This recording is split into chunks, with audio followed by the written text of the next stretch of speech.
नमस्कार साथियों, स्वागत है आप सभी का अंकित इंस्पायर्स इंडिया पर। मैं हूं अंकित अवस्थी। जैसा कि आप सभी जानते हैं कि रूस और यूक्रेन एक लंबे समय से आपस में उलझे हुए हैं और इसी उलझाहट में आज का दिन बेहद खास हो गया है। रूस पर अब तक के इतिहास से मतलब है कि रूस यूक्रेन वॉर जब से शुरू हुआ है तब का सबसे भीषण हमला हुआ है। रूस पर यूक्रेन के इस हमले ने रूस के लगभग 4 एयरबेस उड़ा दिए हैं और 40 एयरक्राफ्ट तबाह कर दिए हैं, ऐसी सुर्खियां फिलहाल निकल कर आ रही हैं। आपको याद होगा जेलेंस्की जब ट्रंप से मिले थे तब उन्होंने ट्रंप से यही कहा था कि आपकी हमें जरूरत है, अगर आप चाहते हैं कि आपके लिए हमें कुछ नेगोशिएशंस में डील देनी पड़े तो हम देंगे। और हुआ भी यही। जेलेंस्की और ट्रंप के बीच में जब नेगोशिएशंस हुए, ट्रंप इनके साथ निकल कर आए। आपको हो सकता है एक पल के लिए यह लगे कि ट्रंप ने आते ही काम करवा दिया। जी नहीं, मैं पहले ही कहानी का सार दे देता हूं और वो ये है कि इन महाशय ने 1.5 साल पहले आज के हमले की ट्रेनिंग की हुई थी, या 1.5 साल पहले आज के हमले की तैयारी की थी और तब से यह लगातार चल रहा था। आप पूछेंगे ऐसा हुआ क्या है, तो आइए कुछ तस्वीरों से दिखाता हूं। आपके सामने ये कुछ तस्वीरें हैं जो इस समय आपको धुआं के रूप में दिखाई दे रही हैं। ये कुछ हेडलाइंस हैं जो बता रही हैं कि लगभग रूस को $2 बिलियन से भी ज्यादा, लगभग 17,000 करोड़ रुपए से भी ज्यादा का नुकसान हो चुका है।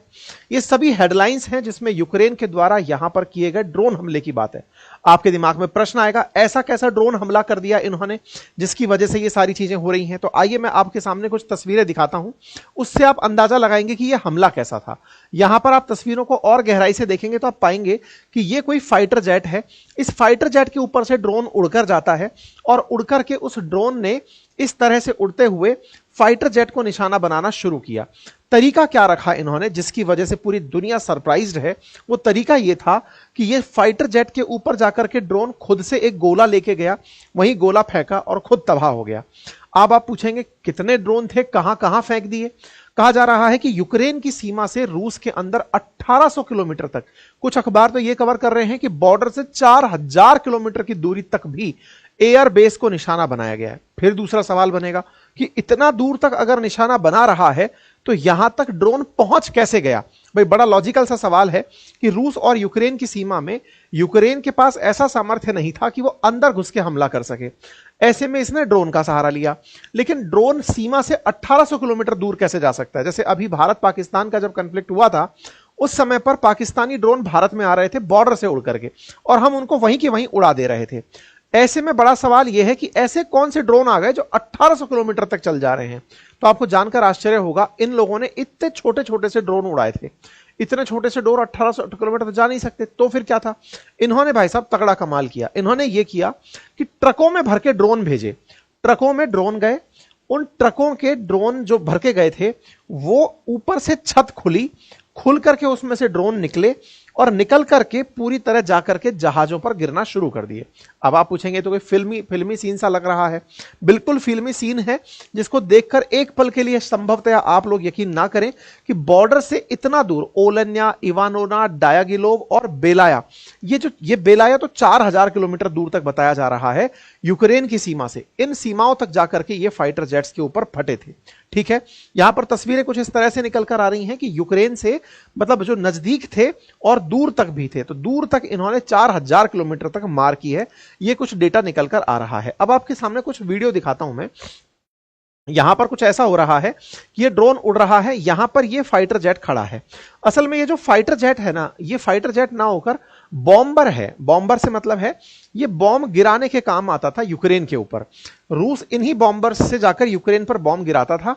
इसने इन बॉम्बरों को ही उड़ा दिया। अब आप पूछेंगे कि भाई ऐसे बॉम्बर उड़ाने की खबर कितनी बड़ी खबर हो सकती है, मतलब कैसे कौन से वाले बॉम्बर मार गिराए जो हवाई जहाज थे।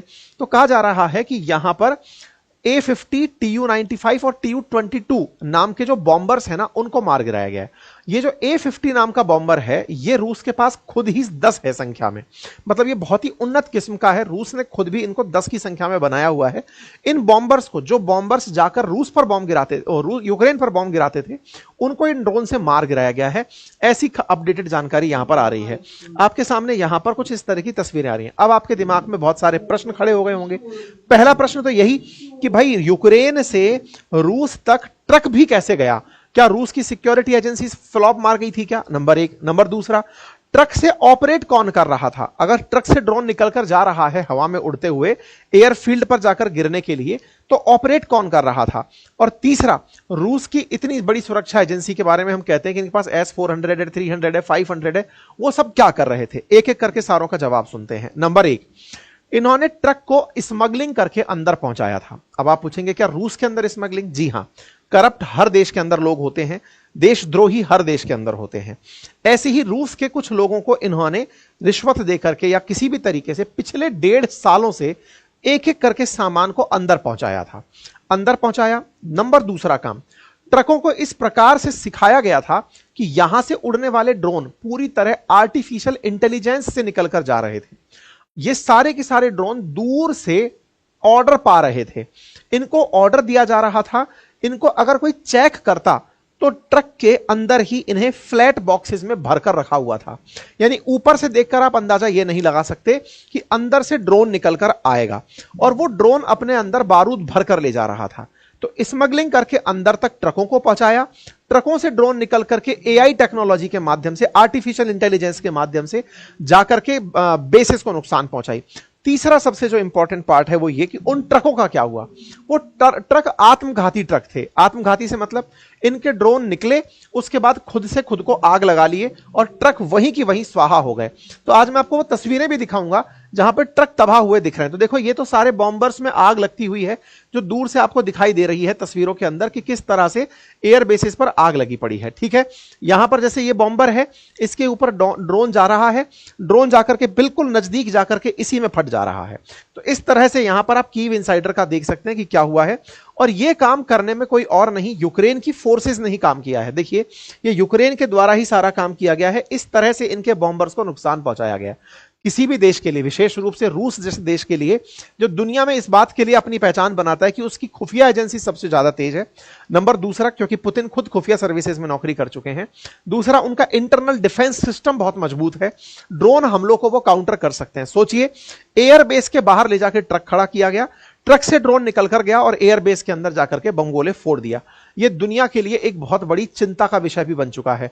अब दुनिया भर में जितने भी एयरबेसेस हैं, वो इस घटना के बाद में, क्योंकि जैसे पहले पेजर हमला जब हुआ था, उस पेजर हमले ने पूरी दुनिया को चौंका दिया था, हिजबुल्लाह के ऊपर जो पेजर हमला इजराइल ने किया था, ऐसे ही यूक्रेन ने यह वाला हमला करके दुनिया को चौंका दिया है।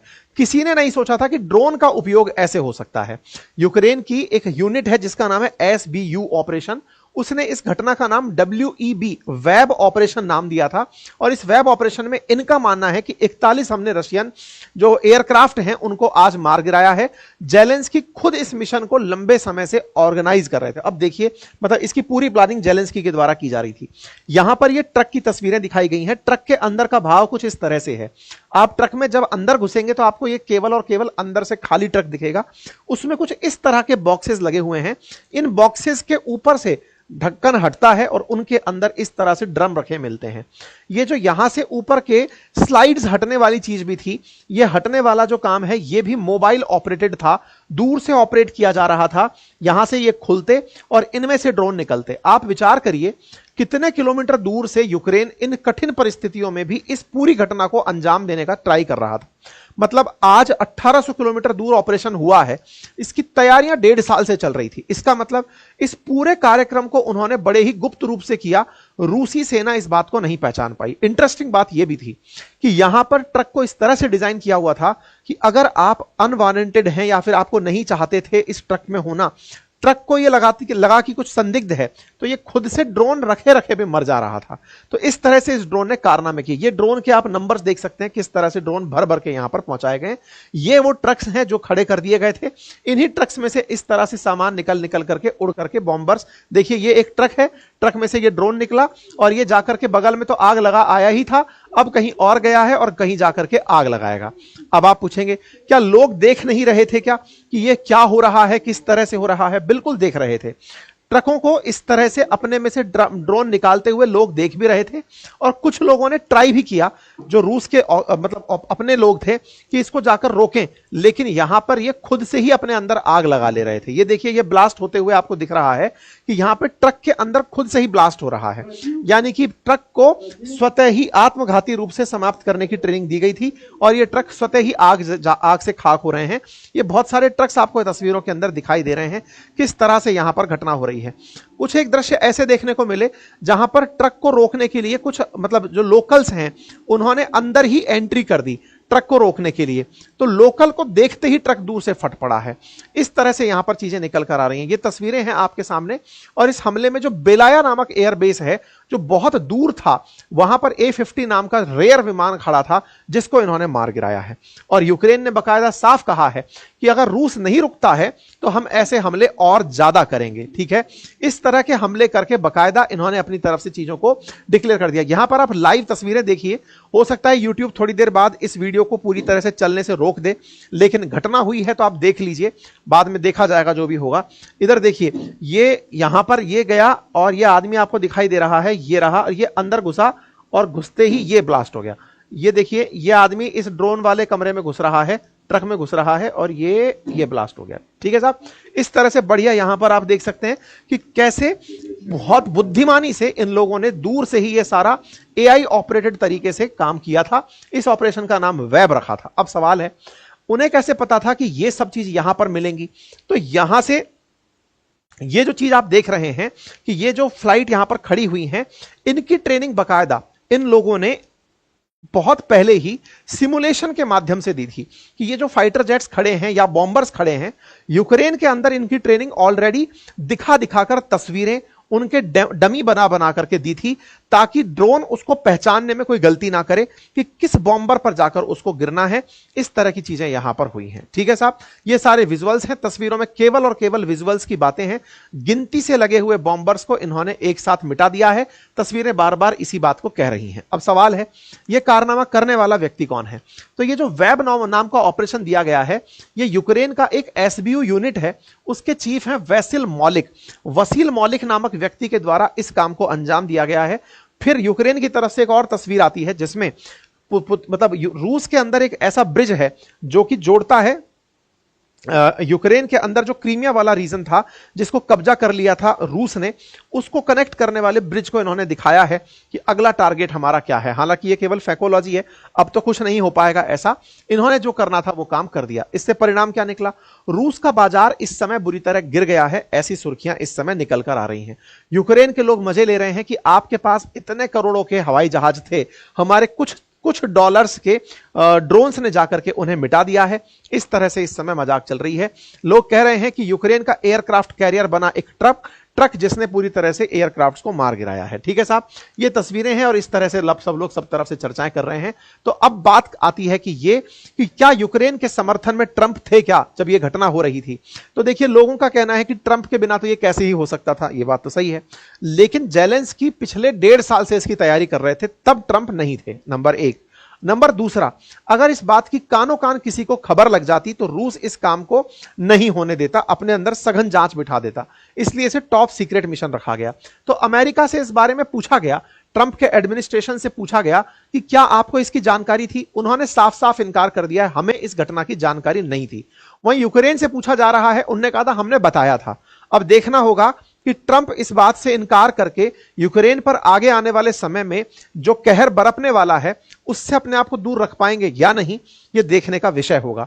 फिलहाल के लिए शुरुआत में खबर ऐसे आई थी कि यूक्रेन ने नोटिफाई किया था ट्रंप एडमिनिस्ट्रेशन को, फिर बाद में खबर आती है ट्रंप एडमिनिस्ट्रेशन की तरफ से नहीं हमको कोई नोटिफाई नहीं किया गया था। ठीक है, इस बात के बाद में एक बहुत जबरदस्त लाइन ट्रेंड करती है और वो ये कि यूक्रेन ने अपने कार्ड्स दिखा दिए। कौन से कार्ड्स की बात हो रही है?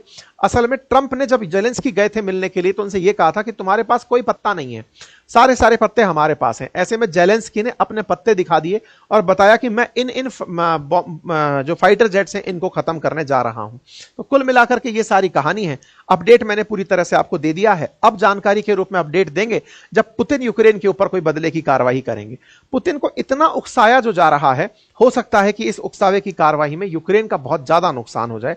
रूस का नुकसान मॉनेटरी ज्यादा हुआ है, वो बाकी सब चीजें डेवलप कर लेगा, लेकिन भविष्य में रूस के कारण जो यूक्रेन का नुकसान होगा उसके लिए पूरी दुनिया के अंदर फिर से हू एंड क्राई देखने को मिल सकती है। फिलहाल के लिए खबरें आ रही हैं कि पुतिन की तरफ से यानी कि रूस की तरफ से बैलिस्टिक मिसाइल्स यूक्रेन के अंदर चला दी गई हैं, उसके बारे में ज्यादा कुछ नहीं कहा जा सकता। इस बीच में जो इस्तांबुल है, टर्की है, वहां पर रशिया यूक्रेन के बीच में शांति वार्ता के लिए जो कि पहले से प्रस्तावित थी उसके लिए लोग भी पहुंच रहे हैं। तो ये सारी घटनाएं एक साथ ऐसे समय पर घटी जहां एक तरफ शांति वार्ता चल रही थी और एक तरफ से 1.5 साल से तैयारी किया जा रहा एक मिशन, उसका एग्जीक्यूशन हो रहा था। एग्जीक्यूशन के बाद में अब आगे क्या होगा, जैसे भी कुछ अपडेट आते हैं मैं आप लोगों के सामने रखता हूं। फिलहाल के लिए इतना ही। अगर जानकारी पसंद आई हो तो साथियों के साथ अवश्य साझा करें। चैनल पर नए हैं तो चैनल को सब्सक्राइब कर लें, क्योंकि भविष्य में इसके और अपडेट्स मैं आपको देता रहूंगा।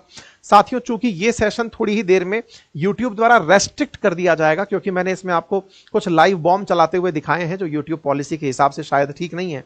ऐसे में आपके द्वारा चैनल को सब्सक्राइब करना, अपना सपोर्ट देना, यही हमारे लिए सबसे ऊपर होता है, क्योंकि इस चैनल के व्यू की वजह से जो कमाई होनी है वो इसके बाद अब नहीं हो पाएगी। ठीक है, चलिए, बाकी मर्जी आपकी, जैसा आपको ठीक लगे देख लीजिएगा। कल सोमवार को दोपहर 1 बजे बातें बाजार की पर हमारा वेबिनार है और 3 बजे अपनी पाठशाला पर वेबिनार है। आप चाहें तो उसे ज्वाइन कर सकते हैं। हमारे कोर्सेज दोनों एप्लीकेशन अपनी पाठशाला और बातें बाजार की पर उपलब्ध हैं, उन्हें आप एक्सेस कर सकते हैं। Thank you so much.